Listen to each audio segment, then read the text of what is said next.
ভগবান বারে বারে প্রমাণ করেছেন কৃষ্ণ হইতেও কৃষ্ণ ভক্ত অনেক বড়, কৃষ্ণ হইতেও কৃষ্ণ ভক্ত পদ অনেক বড়, কৃষ্ণ হইতে কৃষ্ণ ভক্ত পদরজ অনেক বড়।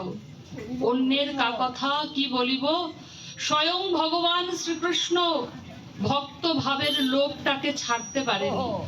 ভক্তের দ্বারে ভিখারির ন্যায় দৈন্যতার সঙ্গে গলে বস্ত্র দিয়ে ভিখারি হয়ে ভক্তের ভাব কান্তিকে গ্রহণ করে নবদ্বীপের সুরধনির তটে গৌরাঙ্গ সুন্দর রূপে উদয় হয়েছে। হা কৃষ্ণ বলে কেঁদে কেঁদে কাহা যাও কোথা যাও কাহা গেলে পাই ব্রজেন্দ্র নন্দন।